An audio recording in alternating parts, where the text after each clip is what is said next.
Hi friends, welcome to our Health is Wealth channel. My name is Krishna Jinrao. I am wellness coach and yoga trainer.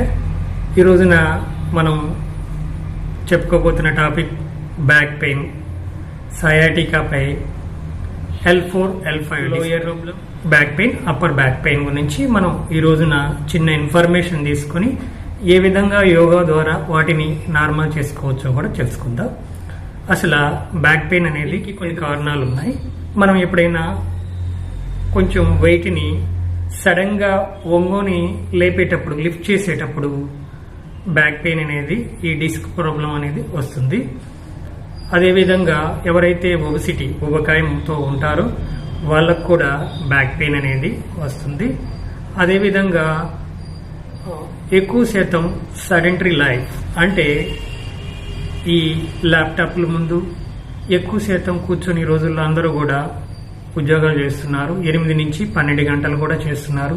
వాళ్ళు ఒకే విధంగా కూర్చోవడం వల్ల వాళ్ళ sitting position సరిగా లేని కారణంగా వాళ్ళకి బ్యాక్ పెయిన్ అనేది వస్తుంది. వాళ్ళ సిట్టింగ్ పొజిషన్ అనేది ఈ విధంగా కరెక్ట్ చేసుకోవాలి. ఈ విధంగా ఎప్పుడైతే రాంగ్ డైరెక్షన్లో కూర్చుంటారో వాళ్ళకి బ్యాక్ పెయిన్ వచ్చే అవకాశం ఉంటుంది. ఇక్కడ రైట్ డైరెక్షన్ కూడా చూపించాం. ఆ విధంగా కూర్చోవాలి. ఎప్పుడు మనం ఒక గంట కూర్చున్నాము అని అంటే, సిస్టమ్ ముందు వర్క్ చేసుకున్నామంటే కంపల్సరీ కూడా ఒక పావు గంట 10 నిమిషాలు నిదానంగా లేచి నడవాలి. లేదు వర్క్ చేసుకోవాలంటే కూర్చొని చేసుకున్న తర్వాత ఒక హాఫ్ అన్ అవర్ పైన టేబుల్ లాంటిది పెట్టుకొని నుంచొని చేసుకునే విధంగా ఏర్పాటు చేసుకోండి. ఎందుకంటే ఈ రోజున చాలా మంది కూడా ల్యాప్టాప్ల ముందు కూర్చొని చేసే ఉద్యోగాలే కాబట్టి ఉద్యోగం చేసే సమయం వృధా అవ్వకుండా కొద్దిసేపు కూర్చొని కొద్దిసేపు నుంచొని కూడా చేసుకునేలాగా మీరు ఆ విధంగా ఏర్పాట్లు చేసుకుని మీరు దైనందిన జీవితంలో ఈ మార్పు చేసుకుంటే కొంత ఆ నరం మీద పెయిన్ అనేది తగ్గుతుంది. అదేవిధంగా చాలామంది బ్యాక్ పాకెట్లో వాలెట్ బ్యాగ్స్ పెట్టుకుంటూ ఉంటారు. వాటిలో అన్ని రకాల కార్డ్స్ పెట్టుకుని ఇంతలా ఉండి అది వెనక పెట్టుకోవడం వల్ల ఆ సిట్టింగ్ పొజిషన్ కూడా సరిగ్గా ఉండకుండా ఆ బటెక్స్ దగ్గర సయాటికా నర్వ్ అనేది ప్రెజర్ చేస్తుంది. దాన్ని కూడా మీరు బ్యాక్ ప్యాకెట్లో పెట్టుకోవడం అనేది అవాయిడ్ చేయాలి. అదేవిధంగా ఎక్కువ శాతం ఎవరైతే బండి మీద రైడ్ చేస్తూ ఉంటారో, ఎక్కువ శాతం బండి మీద జర్నీ చేస్తూ ఉంటారో వాళ్ళు నడుము కూడా స్ట్రైట్గా పెట్టుకుని ఉండాలి. స్పీడ్ బ్రేకర్లు వచ్చినప్పుడు కొంచెం చూసుకోవాలి. ఎవరైతే స్పీడ్ బ్రేకర్లు చూసుకోకుండా అదే స్పీడ్తో వెళ్లారో అప్పుడు ఖచ్చితంగా కూడా మన యొక్క నర్వ్ డిస్క్ అనేది డిస్టర్బ్ అవుతుంది. తద్వారా బ్యాక్ పెయిన్ అనేది వస్తుంది. ఎందుకంటే ఈరోజు స్కూల్లో కూడా ఫస్ట్ ఫ్లోర్, సెకండ్ ఫ్లోర్లో స్కూల్లో నడవబడుతున్నాయి. ఈ పిల్లలు దాదాపుగా 10 నుంచి 15 కేజీల వెయిట్ అనేది బ్యాగ్ పట్టుకొని ఎక్కడం దిగడం చేయడం ద్వారా వాళ్ళకు కూడా బ్యాక్ పెయిన్ అనేది వస్తుంది. సో ఇలా వచ్చింది.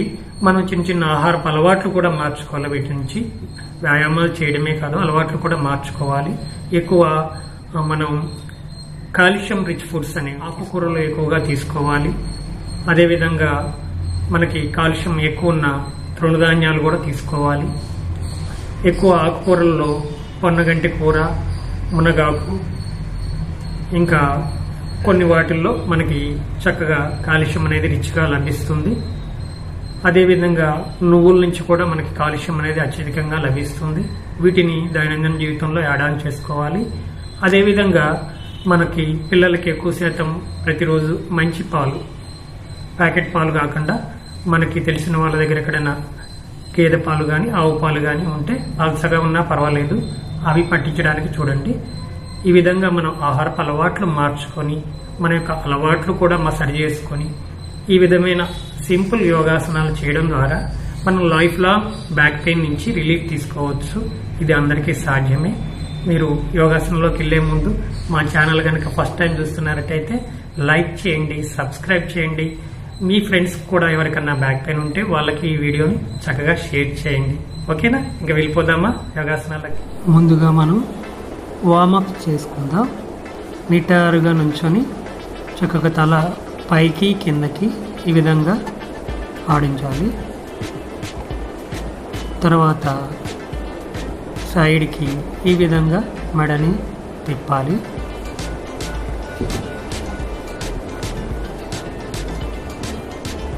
తర్వాత మనం మెడని చక్కగా రొటేట్ చేయాలి. క్లాక్ వైజ్గా చిన్నగా రొటేట్ చేసుకోవాలి.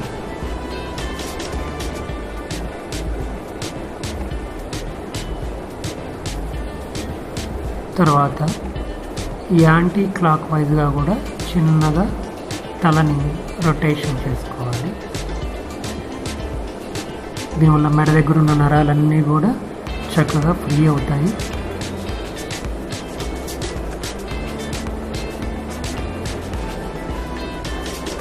అదైన తర్వాత ఇప్పుడు మన చేతులు రెండు కూడా మెడ వెనక భాగాన పెట్టి నడుము నుంచి పైకి ఈ విధంగా వెనకకి తిప్పండి. కాళ్ళు స్ట్రైట్గానే ఉండాలి, నడుము భాగం మాత్రం తిరగాలి. మీకు ఎన్నిసార్లు చేయగలిగితే అన్నిసార్లు చిన్నగా చేసుకోవచ్చు.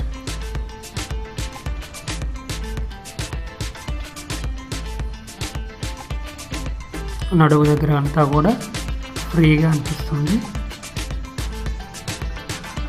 ఇప్పుడు రెండు చేతులు చాపి ఈ విధంగా మళ్ళీ వెనకకి నడుము భాగం తిప్పాలి.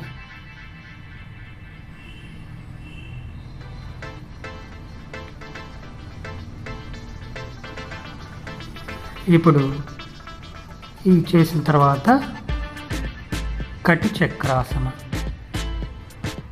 చక్కగా నిటారుగా నుంచొని ఒక చేతిని కంఠం దగ్గర పెట్టుకొని రెండవ చేతిని చాపి మన తల గాలి వదిలేస్తూ చేతి బొటనవేలు చూసుకుంటూ గాలి వదులుకుంటూ చిన్నగా వెనకకి తిరగాలి.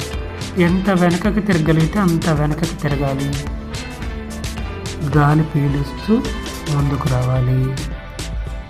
చెయ్యి సమాంతరంగా అక్కడే ఆగాలి, మన తల ముందుకు తిరగాలి. మరొకసారి గాలి వదిలేస్తూ తల చిన్నగా తిప్పి చేతి బొటనవేలు చూసుకుంటూ గాలి వదులుకుంటూ వెనకకి తిరగాలి. కాళ్ళు స్ట్రైట్గా ఉండాలి. గాలి పీలుస్తూ నిదానంగా ముందుకు రావాలి.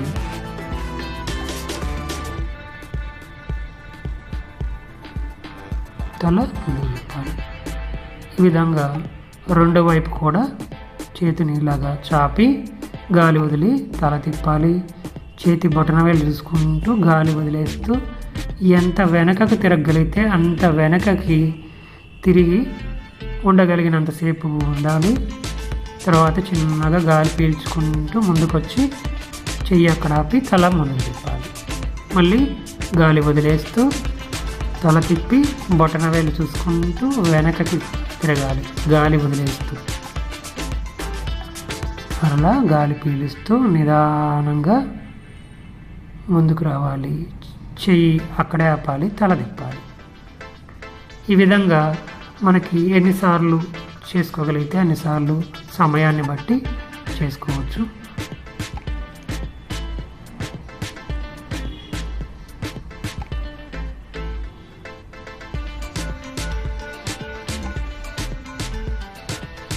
ఇప్పుడు రెండో ఆసనం అర్ధచక్రాసనం.